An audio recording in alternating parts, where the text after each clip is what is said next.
delas. Vamos abrir as nossas Bíblias, nós estamos numa série de sermões.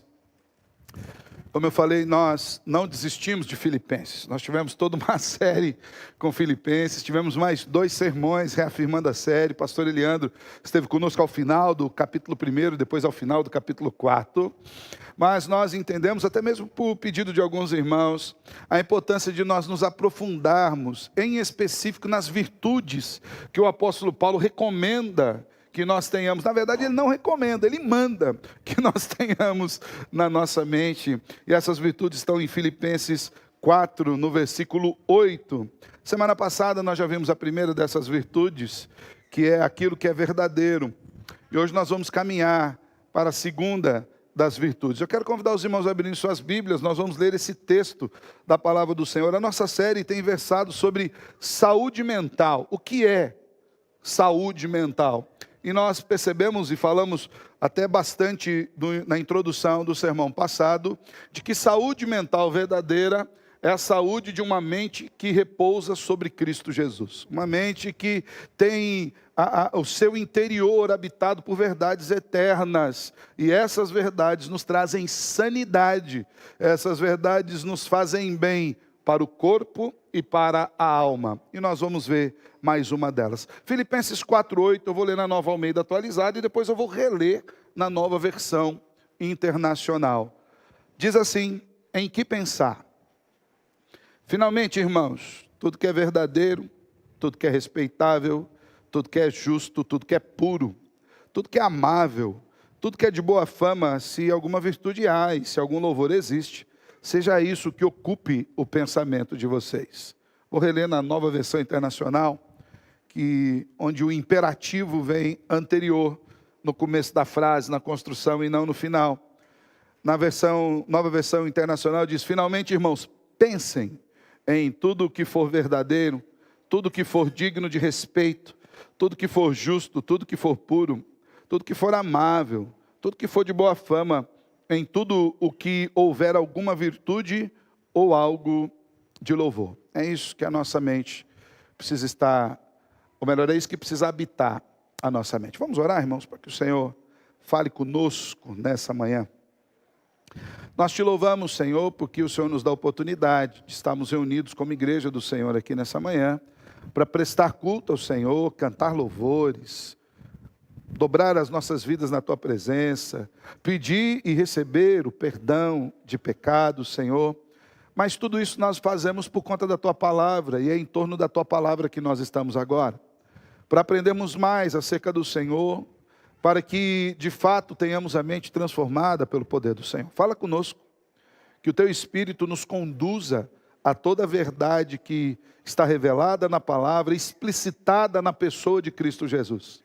Que os nossos olhos sejam abertos, que a nossa mente, Senhor, repouse nessas verdades para a glória do Teu nome em Cristo. Amém. Não sei se você se lembra, nós terminamos o sermão passado com a citação de um escritor estadunidense, Stephen Covey. Stephen Covey diz o seguinte, uma citação que ele faz, um pequeno pensamento que ele apresenta. Ele diz assim: semeie um pensamento, colha uma ação. Semeie uma ação, colha um hábito. Semeie um hábito, colha um caráter. Semeie um caráter, colha um destino.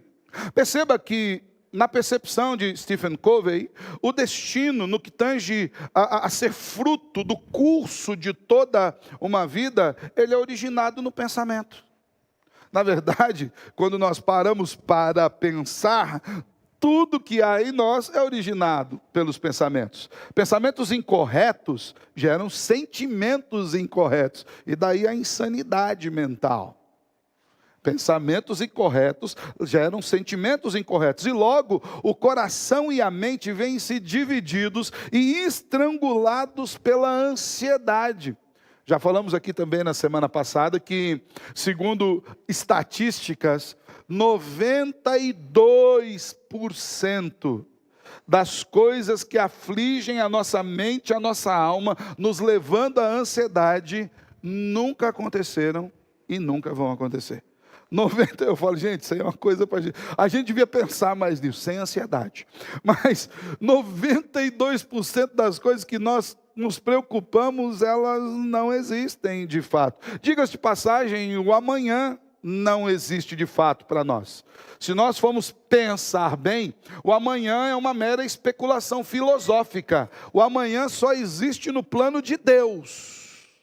Ninguém é capaz de agora ir na padaria, pegar o pão de amanhã cedo e trazer para agora. Isso nos é impossível, porque o amanhã é uma expectativa do coração que só existe no plano eterno de um Deus Criador. Nós ansiamos pelo amanhã, mas ainda não o visitamos, ainda não o conhecemos. E assim que chegarmos nele, segundos depois, ele se tornou ontem, ele virou o nosso passado, o que mostra que o nosso controle sobre o tempo é exatamente nenhum. Então, muitas vezes, a nossa mente, ela começa a ser habitada por coisas incorretas ou por preocupações que nós sequer temos conta de resolver. Nós não conseguimos. É preciso ter consciência de que os pensamentos são reais e poderosos, mesmo que não possam ser vistos, pesados nem medidos. É por isso que a Bíblia nos diz, lá o apóstolo Paulo na segunda carta aos Coríntios, capítulo 10, versículo 5, que nós devemos levar cativo todo pensamento à obediência de Cristo. Por quê? Porque se nós deixarmos os nossos pensamentos soltos ao seu bel prazer ou à sua bel loucura, invariavelmente nós vamos adoecer a nossa mente. A nossa mente sofrerá as consequências dos maus pensamentos. Na verdade, as nossas maiores batalhas são travadas no campo da mente. Nessa trincheira, a guerra é ganha ou perdida. O homem é aquilo que ele pensa. Nós somos aquilo que nós registramos em nossa mente. Se nós arquivarmos em nossa mente coisas boas, de lá tiraremos tesouros preciosos. Mas se tudo que depositarmos nas nossas mentes forem coisas falsas, nós não poderemos tirar dela aquilo que é proveitoso. Por quê? Porque nós alimentamos a nossa mente de falsidade. E invariavelmente nós viveremos de acordo com a falsidade que alimenta a nossa mente. Então isso é muito importante. É exatamente por isso que nós precisamos fechar os portais da nossa mente para aquilo que é vil, para aquilo que é inútil, para aquilo que é degradado, e abrir as janelas da nossa mente para aquilo que é verdadeiro, justo, amável, de boa fama, como nos diz o texto. Nós precisamos jogar para o sacrário da nossa mente, como se a mente fosse de fato um santuário, e em alguns aspectos ela o é, mas devemos jogar para esse sacrário aquilo que é elevado, e esvaziar todos os porões da nossa mente de tudo aquilo que é impróprio. Jogar a sujeira no lixo. Lembro-me que certa vez eu estava ouvindo um sermão, onde um pastor estava falando dos problemas que nós costumamos tratar, que eles são periféricos, que eles não são de fato reais. Ele falou, imagina que na tua casa, em algum momento, deu uma praga de ratos e baratas. E você chama lá uma detetizadora, e ela vem lá com todos os venenos, e ela detetiza, e somem os ratos, e somem as baratas. Mas em vez de você mudar os hábitos, você continua jogando os lixos no mesmo lugar, acumulando a sujeira da mesma forma. O que vai acontecer daqui a pouco? Chegarão novos ratos e novas baratas. De maneira que o que você precisa necessariamente não é só de uma detetização, mas de uma mudança de hábito de não juntar sujeira. Assim é a nossa mente. Às vezes nós ficamos apavorados e vamos às igrejas ou buscamos os gabinetes psicológicos e pedimos uma ação, quase que como alguém que procura uma detetizadora para limpar a casa. E às vezes aquilo no primeiro momento até resolve, mas se ao sair dali você continuar acumulando lixo, os problemas vão estar lá. Por isso, é importante nós olharmos o quanto a Bíblia nos traz exortações seguras acerca disso. No Salmo 1, os adolescentes leram na escola bíblica dominical, no Salmo 1, nos versos 1 ao 3, olha o que nos diz. Bem-aventurado é aquele que não anda no conselho dos ímpios, não se detém no caminho dos pecadores, nem se assenta na roda dos escarnecedores. Pelo contrário, seu prazer está na lei do Senhor, e na sua lei medita de dia e de noite. Ele é como árvore plantada junto a uma corrente de águas, que no devido tempo dá o seu fruto, e cuja folhagem não murcha, e tudo que ele faz será bem sucedido. Veja bem, o conselho do ímpio é aquilo que distorce a verdade na mente humana. Ao passo que o prazer na lei do Senhor é como estar plantado a uma fonte contínua de águas que nos alimenta e nos leva ao crescimento. O ímpio, ele é aqui carnal, mas em contrapartida, a Bíblia diz que nós não somos carnais, nós temos a mente de Cristo. Então nós não podemos andar de acordo com o ímpio. Mas o que isso significa com respeito à saúde mental? Então, diante disso que nós vimos aqui, qual relevância tem esse conhecimento acerca, no que tange a nossa saúde mental? O que nós temos na mente é aquilo que vai alimentar a nossa alma. Se de fato nós temos a mente de Cristo, nós não vamos nos guiar pelos caminhos, pelos conselhos dos pecadores. E aí, a verdadeira saúde mental se fará presente em nós.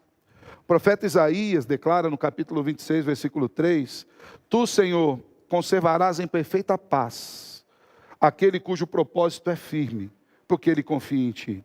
A palavra propósito aqui pode ser traduzida por mente, aquele que tem a mente firme no Senhor. Então, mais uma vez, a título de introdução, eu quero que nós entendamos a importância do campo da mente e a importância de nós colocarmos para dentro da nossa mente coisas que são úteis. É por isso que Paulo traz essas recomendações, ou na verdade, Paulo assevera que os irmãos pensem nessas coisas.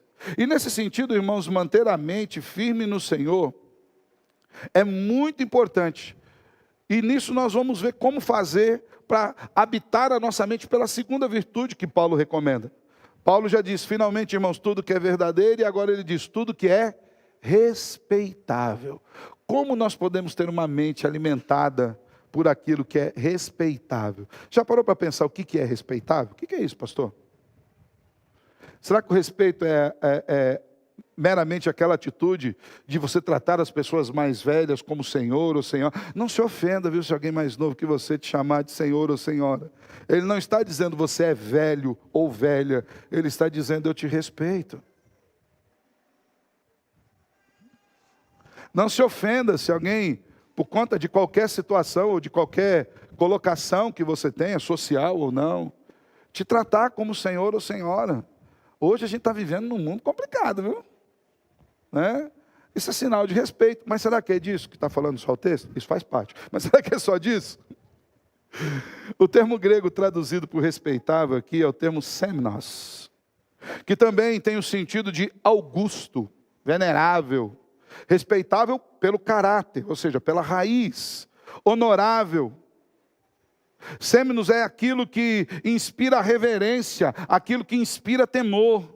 No grego clássico, o termo é frequentemente aplicado a deuses, a ideia de divindades.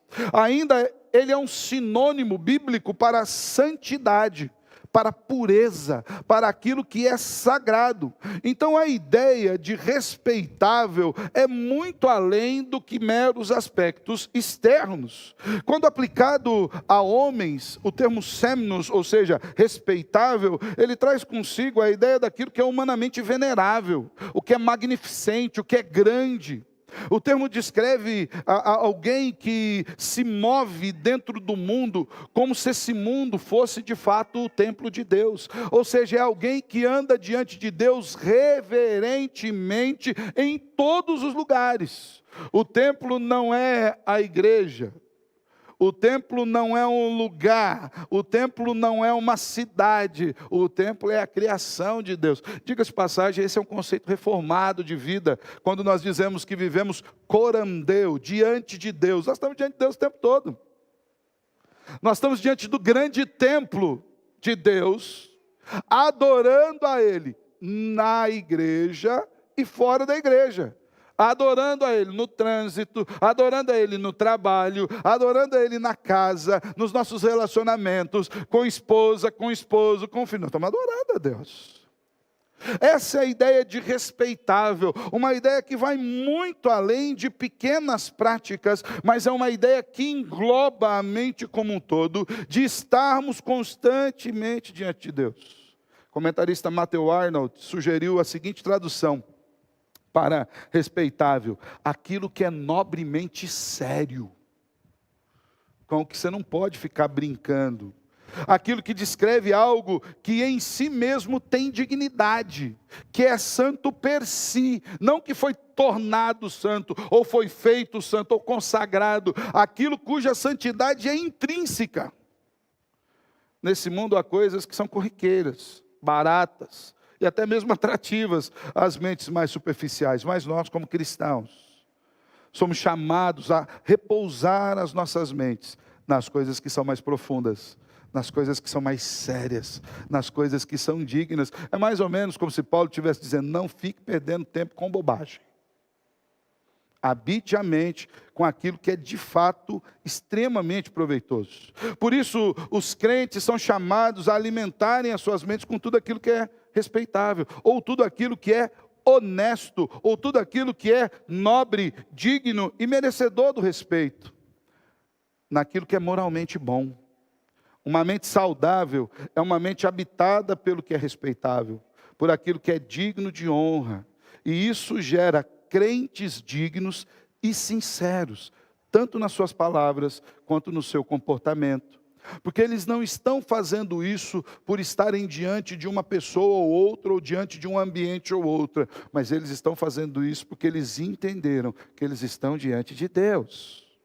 Isso promove decoro nas conversações, no costume e na moral.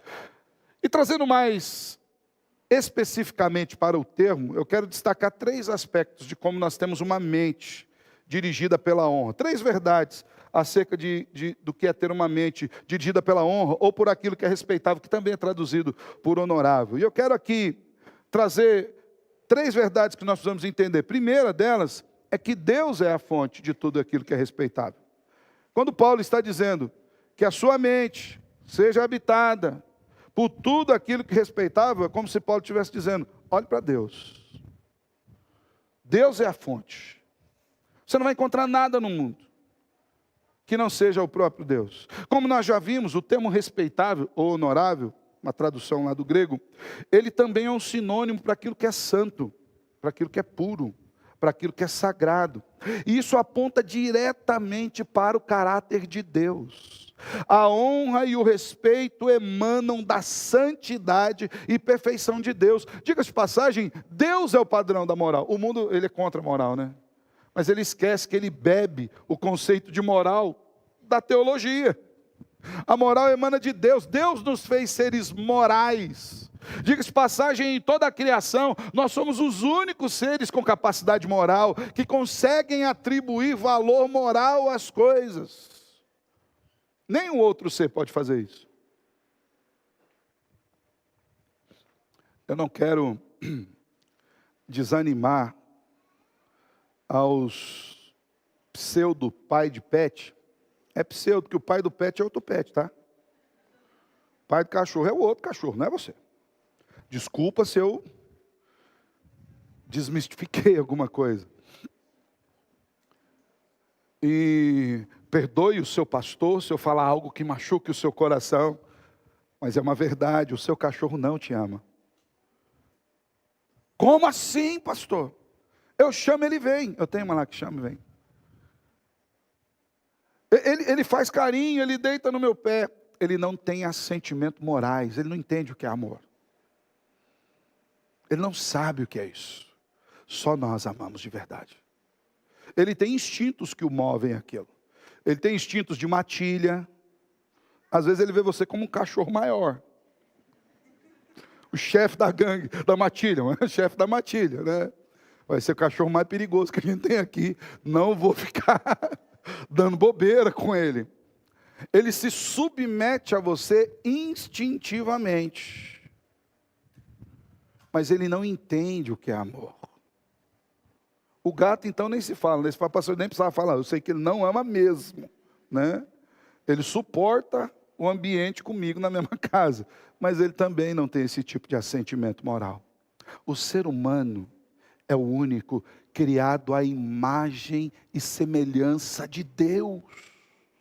E dele nós recebemos essa centelha moral que nos leva à santidade. O termo que Paulo usa aqui, ele é um sinônimo de santidade e de pureza. E é por isso que ele aponta para Deus. É por isso que enquanto obra criada, nós devemos olhar para o Criador. Muitas coisas nesse mundo não são respeitáveis, e nós vemos isso claramente no mundo. E os cristãos devem se desviar delas, não devem pensar nelas. Paulo chama a nossa atenção para que nós tenhamos esse padrão de observar aquilo que está no mundo, mas não nos amoldarmos. Romanos 12, versículos 1 e 2. Ele fala que nós precisamos ter uma mente renovada. E que nós não podemos tomar a forma desse mundo. Lembra que eu falei semana passada? Porque o mundo está louco. O mundo está adoecido. O mundo abriu mão de Deus. O mundo é o mundo de Adão. O mundo de hoje é o mesmo mundo que lá no Éden disse: eu não vou ouvir a voz de Deus, eu vou fazer do meu jeito. E é o que a gente está colhendo hoje. Diga de passagem, as pessoas que têm problema com a teodiceia, aquela ideia de por que Deus permite o mal, como é que faz isso? Nós estamos vivendo no mundo de Adão. Deus falou: é assim que vocês querem viver? Experimentem. Nesse mundo há morte, nesse mundo há desonestidades, nesse mundo há tristeza, nesse mundo há mazelas. Por quê? Porque nós optamos a viver assim. Deus nos colocou no Éden para cultivar, cuidar, ter um tempo com o Senhor, devocional, toda virada de dia. Mas nós ouvimos a serpente. Paulo está dizendo, nós precisamos fazer uma curva nisso. Nós precisamos parar de olhar para o mundo e voltar a olhar para o Criador.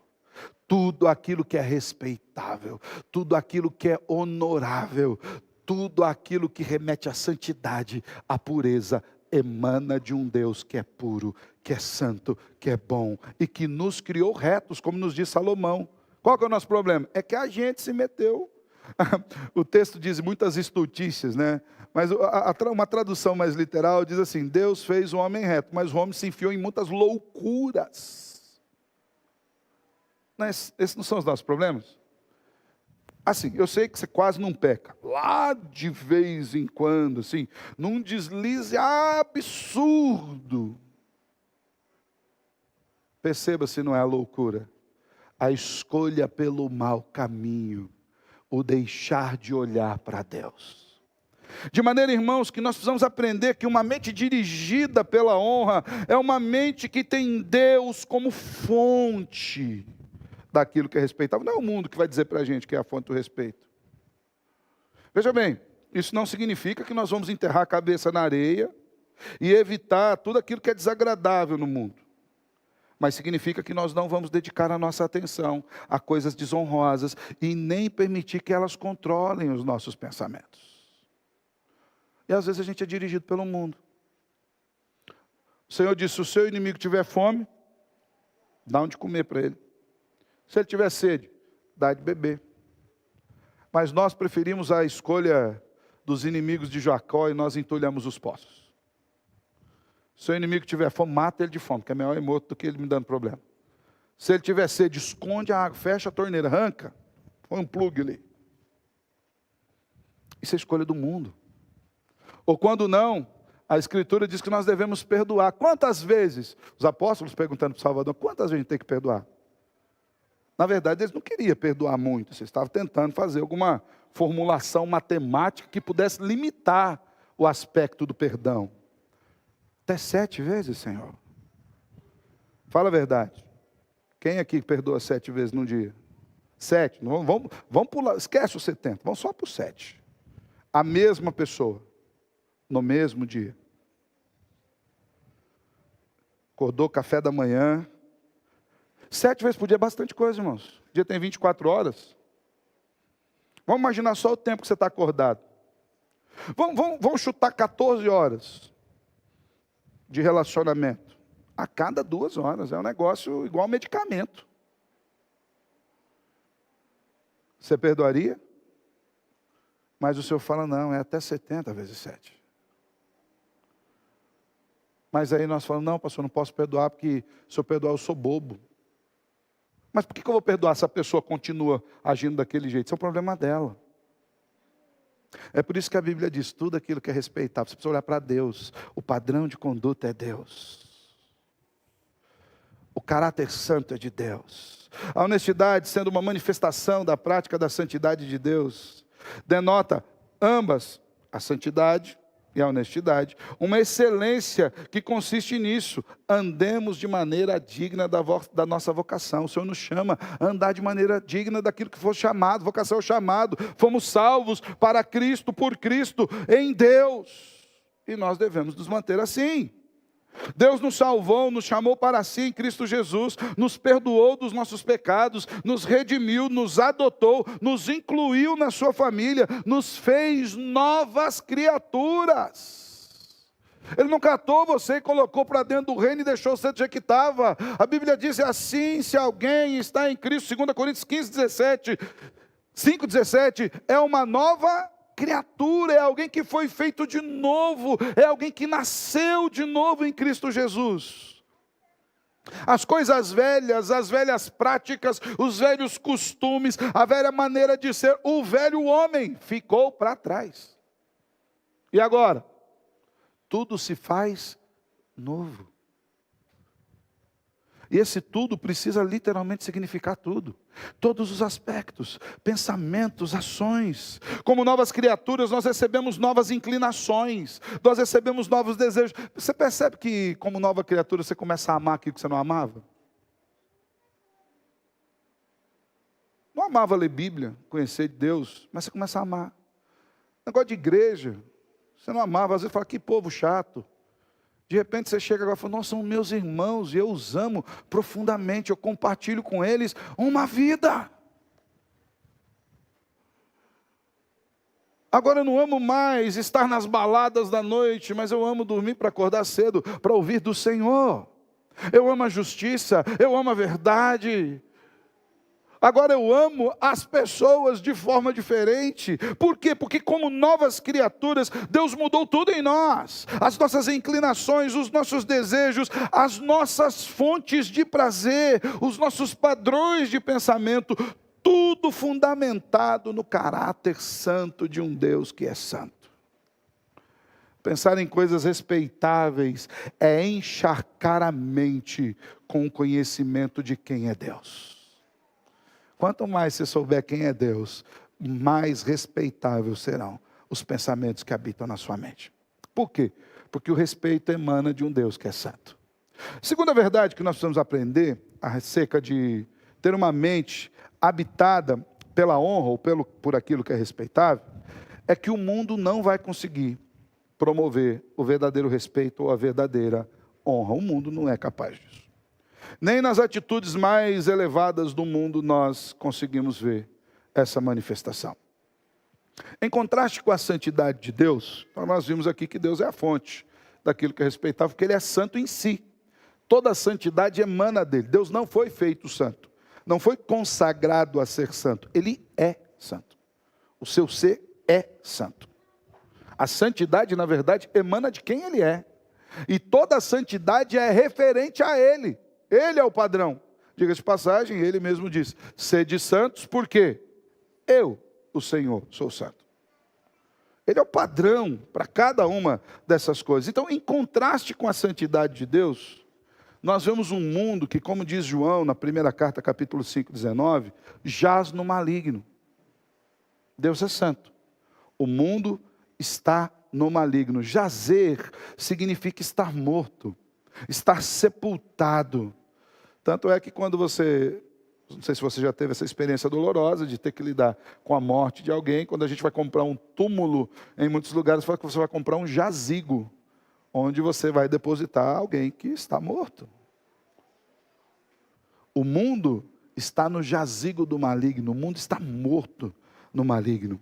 E essa é a realidade desse mundo. O pecado manchou todos os preceitos do mundo.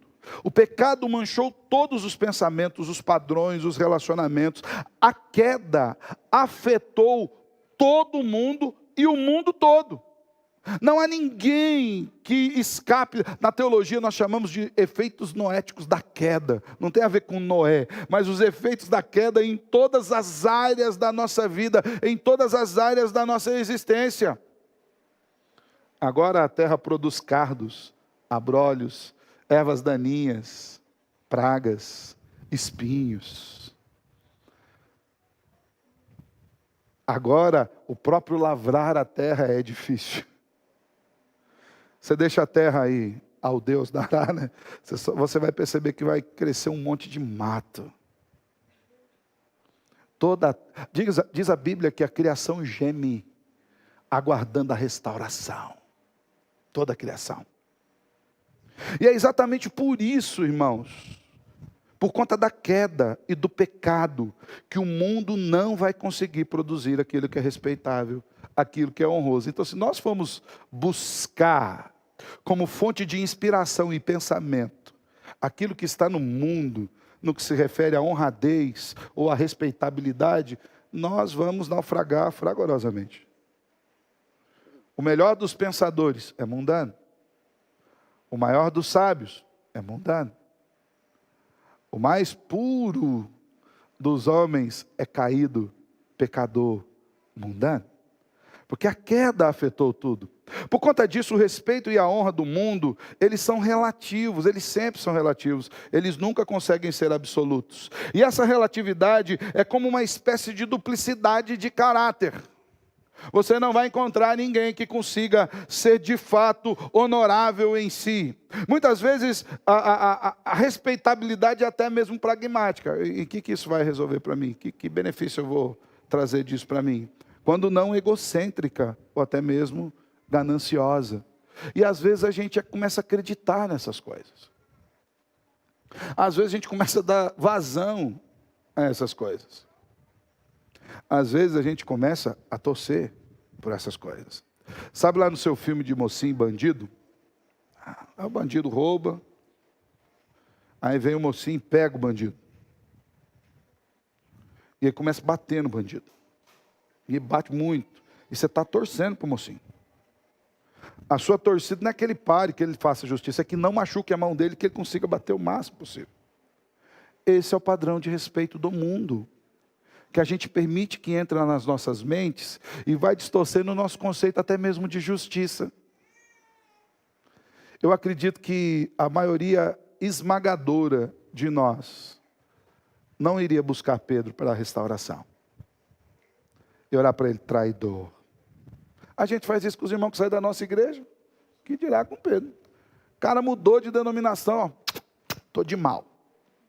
Quem lembra disso, né? Nevermore. Não converso mais. E a gente aplica texto bíblico nisso aí, viu? Saíram de nós, porque não é disso que o texto está dizendo. Não é do irmão que saiu de uma denominação e foi para outra porque eu era mais próximo de casa ou porque ele quis. Quais sejam os motivos dele? Existem motivos bíblicos e não bíblicos, mas quem julga é o Senhor. Que dirá Pedro? Não conhece esse homem. Eu tenho um sermão sobre as negativas de Pedro. Pedro negou 3 vezes, mas não mentiu em nenhuma. De fato, ele não conhecia, ele não fazia parte, ele ainda não entendia o que era aquilo. Quantos de nós iríamos lá na praia? Vem cá, Pedrão, vamos dar uma volta aqui. Não iríamos fazer isso. Por quê? Porque a nossa justiça, como diz a Bíblia, é como um trapo de imundícia, ou um trapo manchado de sangue. A ideia é que a justiça humana é como não tinha absorventes íntimos naquela época. Pastor, mas isso é um termo que está na Bíblia, irmão, a gente precisa pensar. O termo está usado lá. É como aquele pano que as mulheres usavam para manter a sua higiene e depois eles precisavam ser lavados. E muitos deles não mais saíam à mancha. Essa é a nossa justiça diante de Deus. Por quê? Porque nós sofremos os efeitos da queda. O mundo sofreu os efeitos da queda. De maneira que o substantivo derivado do termo grego, para sêmenos, aqui o substantivo que é semonontes, ele é traduzido por honestidade. por gravidade. E ele não ocorre em nenhum outro lugar do Novo Testamento, só temos aqui nesse texto, mas a ideia dele, ela é muito além do que aquilo que o mundo pode produzir. Ela inclui aquilo que é certo, aquilo que vai além de meras transações comerciais, porque a ideia do mundo de honestidade é de uma mera transação comercial. Oi, tudo bem? Vai, de pequenas formalidades. Mas o termo original, ele traz para a nossa mente algo que vai muito além disso. Para o cristão, o significado disso é muito além. Ao relacionar-se com o mundo, ele deve sempre avaliar os preceitos do mundo, mas entender que ele deve relacionar com o mundo da maneira de Deus, independente de qual seja a ação do mundo. Nós precisamos ter isso em mente. O apóstolo Paulo, inclusive, afirma que nós devemos sempre ter uma mente que nos leva a analisar o mundo pela ótica de Deus. Vejamos ali 1 Coríntios 2, de 11 a 14. Paulo diz assim: assim, ninguém conhece as coisas de Deus, a não ser o Espírito de Deus. E nós temos recebido o Espírito do mundo. E nós não temos recebido o Espírito do mundo, e sim o Espírito que vem de Deus, para que conheçamos o que por Deus nos foi dado gratuitamente. Disso também falamos, não em palavras ensinadas pela sabedoria humana, mas ensinadas pelo Espírito, conferindo coisas espirituais com espirituais. Ora, a pessoa natural não aceita as coisas do Espírito de Deus, porque eles são loucura. O mundo olha para a gente e fala: vocês são loucos. E o mundo não entende essas coisas, porque elas se discernem espiritualmente. Então, irmãos, quando nós falamos de respeitabilidade, nós não devemos olhar para o mundo, porque o mundo não vai entender isso. É tudo muito variável, é tudo muito relativo, tudo depende da circunstância. Tudo depende do pragmatismo, do egocentrismo, se aquilo vai me fazer bem ou não. Nós vemos assim as pessoas lançando bombas às nações. É difícil militar com respeito quando a gente fala de guerra. A gente olha, por exemplo, lá para o que está acontecendo ali em Israel.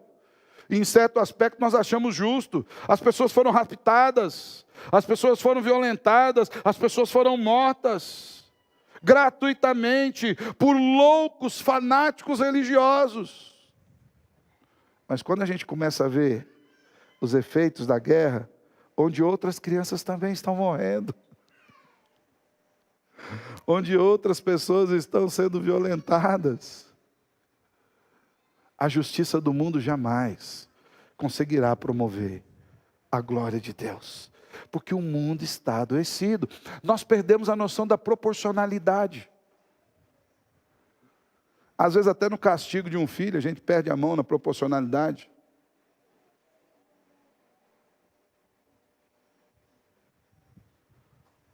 Às vezes a criança quebrou um copo lá, dá 5, 6 varadas, pensa num copo caro. Às vezes, por causa de um copo quebrado, você quebra um coração. Essa é a nossa justiça. Manchados pela queda, pelo pecado. Salmo 15, lemos no começo do culto. Quem vai subir diante do Senhor? Quem vai estar diante do Senhor? Mãos limpas, coração puro. Só o Senhor pode fazer isso. Então essa é a segunda verdade que a gente precisa aprender com respeito à respeitabilidade. Nós não vamos encontrar no mundo. Tome cuidado com alguns pensamentos, com alguns pensadores. Tem muito crente sendo guiado aí por pensadores aí, até alguns pseudo-cristãos. Eu ouço algumas coisas e falo: meu Deus, que falta uma boa Bíblia faz. Sabedoria verdadeira nós temos na palavra revelada do Deus eterno. Por fim, uma mente habitada pela honra, por aquilo que é respeitável, é uma mente que entende que Cristo é o único digno de toda a honra. Precisamos olhar para Ele. Mais do que cantar, precisamos entender que Cristo é a manifestação visível, corporal. A Bíblia diz que nele habita toda a plenitude de Deus. O livro de Hebreus diz que Ele é a expressão exata do ser de Deus. Não é uma cópia. Ele é a expressão exata do ser de Deus. Pensar no que é respeitoso, honrado, honesto, é pensar no que é alusivo ao caráter de Cristo. Honestidade é o contrário de duplicidade de caráter, que avilta a moral. Ou seja, a honestidade, o respeito e a honra reflete a mente de um Cristo que é imutável. Ele foi obediente até a morte e morte de cruz, ele foi até o fim, ele amou os seus discípulos até o fim. Não deixou ninguém para trás. Ele amou-os, ele nos ama. Diga-se de passagem, a Bíblia diz que o padrão dele é muito mais elevado que o nosso.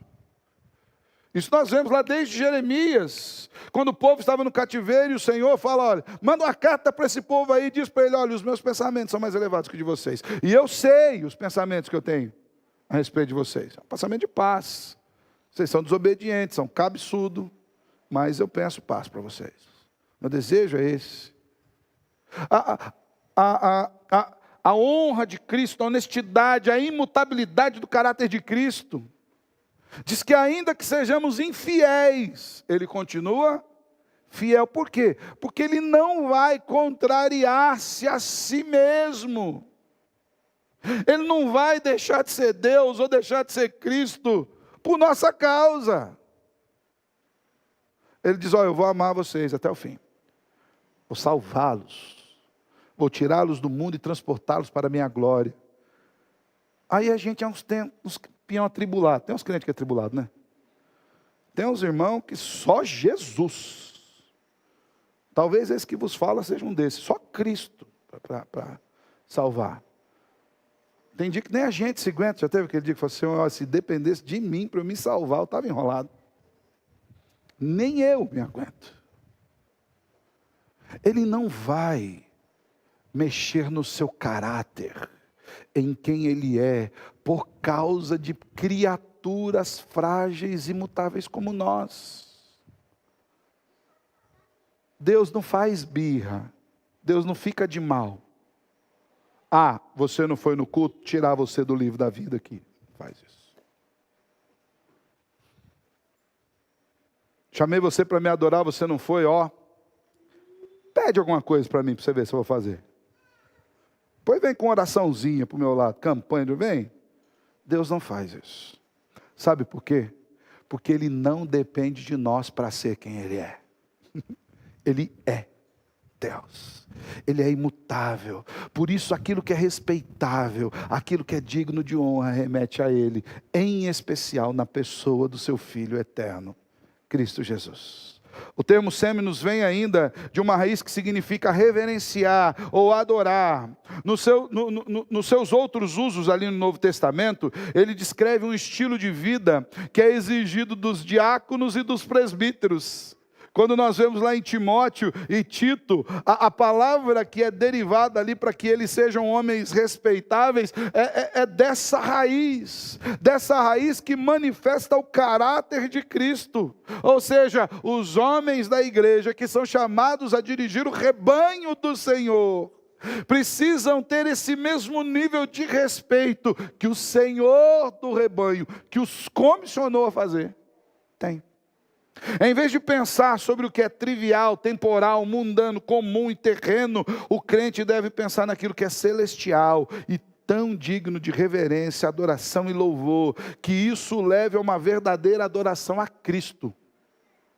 Quando nós falamos de habitar a mente por tudo aquilo que é respeitável, isso culminará numa adoração a Cristo. Veja o que Paulo diz aos Colossenses capítulo 3, os versos 1 até o 4. Portanto, se vocês foram ressuscitados juntamente com Cristo, então busquem as coisas lá do alto, onde Cristo vive, assentado à direita de Deus. Pense nas coisas lá do alto, e não nas que são aqui da terra, porque vocês morreram. E a vida de vocês está oculta juntamente com Cristo em Deus. Olha que coisa fantástica o versículo 4. Quando Cristo, que é a vida de vocês, se manifestar, então vocês também serão manifestados com Ele em glória. Aqui a gente ainda é uma imagem meio bagunçada, meio suja. Eu falo que uma boa camiseta que os crentes poderiam usar é assim, cuidado em obras. A gente é meio perigoso. Já andou em obra? Hoje as obras são mais limpas, mas no meu tempo, rapaz, eu furei muito o pé com prego. Aquele que você pega chinelinho havaiano, e o prego passa o chinelo havaiano e passa o pé. E para tirar? Nem vou dizer do remédio, depois vocês perguntam para o Dani que ele passa a receita. De como era o remédio de antigamente. Acho que os médicos falam que vocês queriam matar todos os filhos de vocês. Vocês não gostavam, vocês queriam matar todos eles. Obras são perigosas. Para você andar numa obra, você precisa se proteger. Você precisa de um capacete. Nós estamos em obras. A gente às vezes é perigoso demais. Às vezes a gente machuca demais. Mas vai ter um dia, quando estando em Cristo, Ele vai se manifestar. E nós nos manifestaremos com Ele em glória. Perfeitos, santos, impolutos, vestidos de branco, alvos mais do que a neve, lavados no sangue do Cordeiro. Assim, irmãos, tudo aquilo que é respeitável refere-se a tudo que é de Cristo e tudo que é do céu, onde Cristo vive. Essa palavra grega, para o termo respeitável, ela traz ainda a ideia de alguém que vive nesse mundo com uma profunda consciência de que o universo inteiro é um santuário e tudo que ele faz deve ser um culto a Deus por meio de Cristo Jesus. Tudo. Culto não é isso aqui, essa hora e meia. Ele faz parte do seu culto. Ele é uma parte da sua aceitação, a grande convocação de Deus para que você vá adorá-lo no dia do Senhor. Mas culto é mais do que isso. Culto vai para além dessas portas. Os crentes devem refletir o caráter de Cristo nesse mundo, com pensamentos que são dignos, sinceros, que geram palavras e comportamentos que manifestam a honra daquele que o salvou. O decoro nas conversações, nos costumes, na moral. William Hendrickson diz isso. Jesus ainda afirma, Mateus 5, 14 a 16, que nós, com pensamentos respeitáveis na cabeça, nós somos a luz do mundo. Olha que coisa fantástica. Vocês são a luz do mundo. Pode projetar esse texto para a gente ler? Vocês são a luz do mundo. Não se pode esconder uma cidade situada no alto de um monte, nem se acende uma lamparina para colocá-la debaixo de um cesto, mas num lugar adequado, onde ilumina bem todos os que estão na casa, irmãos. E olha o que Jesus disse: assim brilhe também a luz de vocês diante dos outros, para que vejam as boas obras de vocês e glorifiquem ao Pai de vocês que está nos céus. Quando a nossa mente é habitada por aquilo que é respeitável, a luz de Cristo brilha em nós. E o nome do Senhor é glorificado. Meus irmãos, pensamentos respeitáveis são invariavelmente pensamentos que apontam para Deus e para Cristo, na sua honra e na sua dignidade.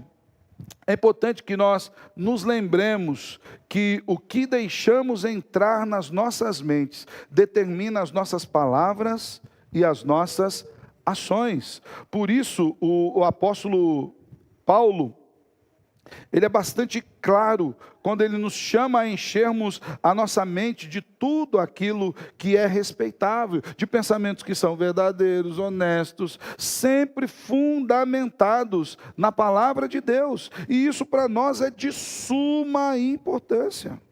Como nós temos alimentado os nossos pensamentos? O reverendo Ronaldo Lidório, eu até anotei aqui, ele fala um pouquinho sobre pensamentos respeitáveis, ou ele usa o termo nobre, que é uma tradução possível. Ele diz assim: é nobre ser grato a Deus por tudo aquilo que Ele faz em nossas vidas, mesmo quando o nosso desejo não é atendido. Ele diz: é nobre desejar sinceramente o bem do nosso irmão, até aquele que nos tem feito mal e que tem sido motivo de tristeza para o nosso coração. É nobre não pagar com a mesma moeda quando ofendido ou humilhado, buscando ser testemunha de Cristo, mesmo no prejuízo humano. É nobre perdoar e esquecer, deixando para trás tudo que é para trás, tudo que para trás deve ficar, sem remoer o passado, nem amargura no coração. Tem gente que vive hoje remoendo o passado, mas o fulano me fez não sei o que lá atrás, está lá atrás, Jesus. E você não percebe o tamanho da idolatria que é isso.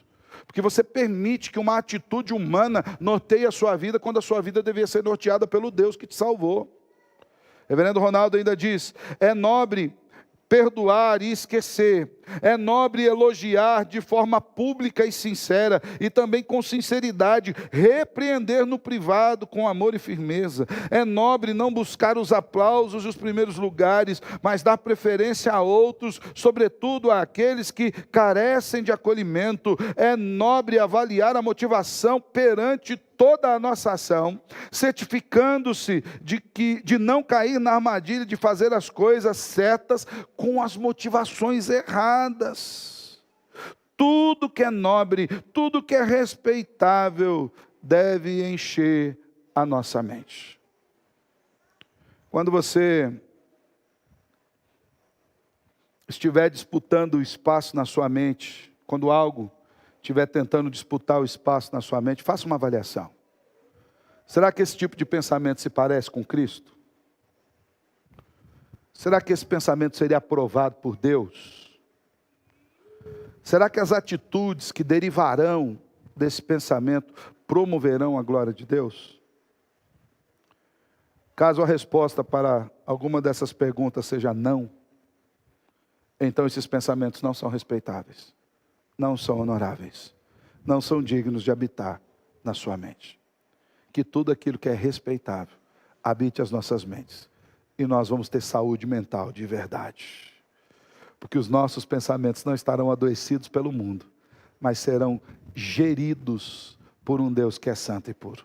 Amém? Vamos orar? Senhor nosso Deus, nós te exaltamos, porque o Senhor nos dá essa oportunidade de meditarmos na sua palavra. Queremos lhe pedir, Senhor, que de fato as nossas mentes sejam habitadas por tudo aquilo que é respeitável, por tudo aquilo que emana do caráter santo do Senhor. É em Cristo que oramos.